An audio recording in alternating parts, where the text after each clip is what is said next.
So we're at the start of round 2, and Avengers have drawn their die, so they have initiative. Iron Man has decided to move up closer. He's spent 1 token to just move up 4 inches. And he's going to actually do his once per game attack, which is his Uni-Beam on his chest. It's an energy type of attack. It has a range of 12. It costs 5 power, but it does 4 damage. It also has a pierce of 3 inches, and so it can actually, if let's say Cyclops was standing behind by 3 inches, it could actually hit him if that was angled right. And it also has penetrative, so it can go through resistances that models might have. Now, actually, Colossus doesn't have any sort of particular resistance to this general energy beam, but if he did, this could actually go through that. Now, Iron Man is spending an extra 1 to overload it, and that actually maxes out all of his tokens. He won't have any defensive tokens to use later, since he's kind of going all in with this shot on Colossus. Now, Colossus can actually spend 1 power token to improve his evasive maneuvers against this energy beam. That would increase his energy defense from 17 to 19. And so Iron Man having an attack of 6, plus 1 because he's fresh and his endurance bar gives him a plus 1 attack when he's fresh, is 7. In order to beat 19 from 7, Iron Man would need on 3 dice, because he paid for the overload, to essentially get a 13 or higher. So we will see what happens. So Iron Man rolled 2 8s and a 4. Now, anytime you roll any doubles, it becomes a critical hit, which gives you naturally a plus 1, unless it says otherwise on the card. So that's if you hit, though. So 16, he actually ended up getting a 19, so his Uni-Beam did hit Colossus. And the damage for that would actually be 5 instead of 4, because of the fact that of that critical hit. In this case, the card doesn't say anything for the Uni-Beam that anything additional happens or can happen. So Colossus is on his initial fresh endurance. He's not been hit yet, so I now slide him over 5.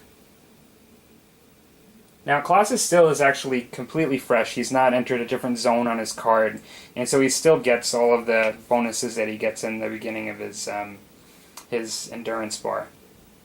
Okay, so next we'll have to determine what the X-Men are going to do. So Cyclops is going to choose to move up 1, which he has done, to get closer. And he knows that Iron Man doesn't have, he's kind of expended himself there, and so he's going to try his blue cost power, which he is allowed to do once per round, and it's called Optic Devastation. Now he can shoot, the range of this is 8 inches, it costs 3 power, and it damages 3, and it also has a 3-inch explosive component, so if it does hit, it can actually hit Captain America as well. So essentially, it'll cost him 1 to move up, 3 for his power. He is going to overload it, so that costs him another 1 and leaves Cyclops with 2 additional tokens left. Iron Man really doesn't have anything he can do about it. Now, Captain America does have an ability. He has 2 abilities. Cyclops will try shooting Iron Man, but Captain America is also going to try to shield block it. Now that does have to be declared before the dice are rolled. And so it'll be 3 dice on Iron Man. And so Cyclops still has +1 attack, so his attack is 7. Iron Man is at 16.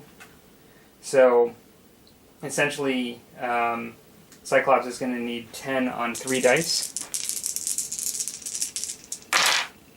So he rolls 2 8s and a 4, so it does a critical hit. So that definitely exceeds. Now, Captain America is going to try to shield block it. Basically, it's a reaction. Range is within 8 inches. Make an agility roll. If passed, cancel 1 energy or shield attack. And so he also can reroll his agility rolls.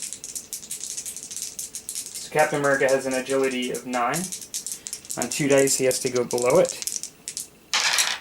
So on the first die, he's able to do it. And so essentially, Captain America tosses his shield and blocks it and cancels it. And so because it's canceled, I don't believe that it would have gone off and exploded on everyone else. Basically, just for fun, I mean, explosive says in the rules, when this attack successfully hits, the attack affects an area with a radius of X, in this case 3 inches. So it wasn't successful, so it doesn't go off and hit either one of them. So that's really unfortunate. Captain America's actually been able to use his evasive maneuver twice now on 2 big, powerful attacks by the X-Men. And so Cyclops does have 2 tokens left. He can actually... and that actually did cost Cyclops 1 token, so I have to remove that to do that reactive ability. I think Cyclops is going to try again, just using a focus beam with just 2 rolls, 2 dice. Just, you know what? I think if I was playing, I'd be a bit more defensive, and I think at this point, Cyclops will just hold on to those and be able to use them defensively if he needs to, rather than kind of going all out.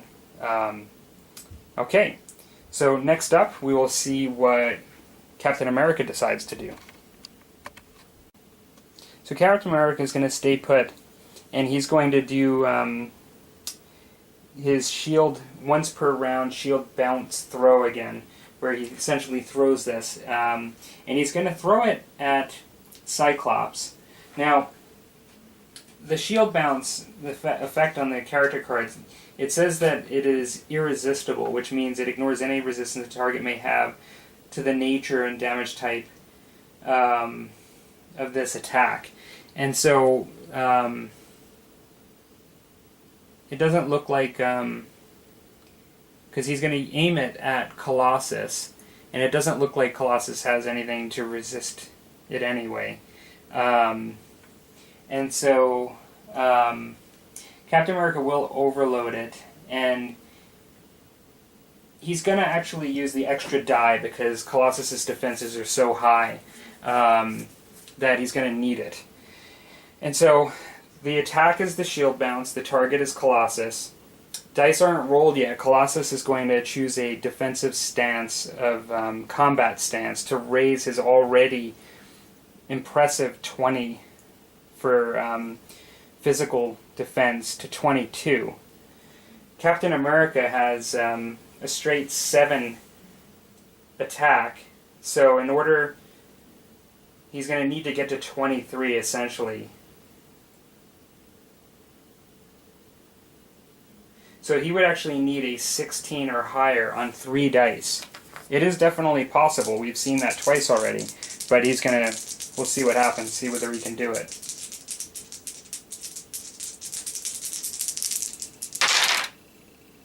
So he actually rolls a 17. You can. I'm not purposely showing the dice in camera, but you can probably see there's a. You can slightly see a 7, an 8, and a 2 just on the facings on the top there, and so that actual hit does hit Colossus. It doesn't do a critical. It does 2 damage. This puts Colossus on the edge of the healthy zone. He's still in the healthy zone. He's not in what they call the pale zone yet, where bad things start happening. but he's actually getting very close. Captain America still has 3 action tokens left. He's going to actually stay where he's at, and he's going to keep those tokens the way they are. He's not going to spend them and do anything else. Okay, so now we will see what Colossus does. Colossus spends 2 tokens to move around Cyclops and get in between Captain America and Iron Man. And he's going to use his once per game power, which is an expansive wave called Titanic Slam. Essentially, you could imagine him just smashing his fists, running and leaping and smashing his fists on the ground, and having just like a wave of energy just kind of going out from each direction, and it basically goes 3 inches. Now, I didn't actually measure this, but he is short of Cyclops, but close. If it was another inch and it was 4 inches, it would actually hit his own ally, but it easily hits Captain America. Well, it easily hits Captain America and Iron Man. Now, the expansive wave attack essentially is an automatic hit. So this is actually really powerful in the game. It does give folks the ability to reduce it to half damage. So what it says is, models hit by this attack may make an agility roll. If this roll is passed, they receive only half damage from the attack, rounding fractions down to a minimum of 1. We already know the range because it's 3 inches. You can benefit from cover, but I don't think there's any cover that's there to speak of. And so, but it is an automatic hit. And so, we know that Captain America does get to re-roll his agility rolls. And so, Captain America tries to get out of the way of this as best as possible, needs a 9 or less on 2 dice, and rolls a 10. Now he will roll again because he's an acrobat.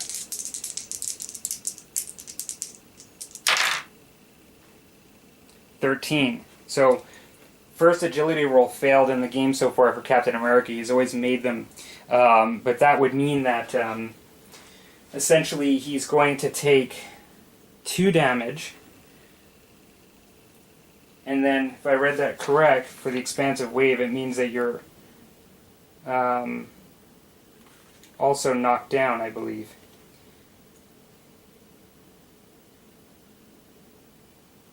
It's correction that you're not knocked down, you just only receive half damage if you make it. So Captain America did get the full 2 damage from that. Now Iron Man will also go.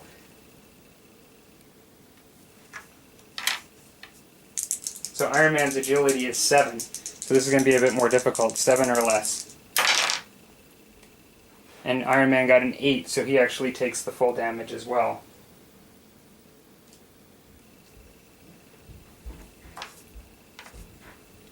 So that's the end of round 2. So now we'll see what happens in round 3.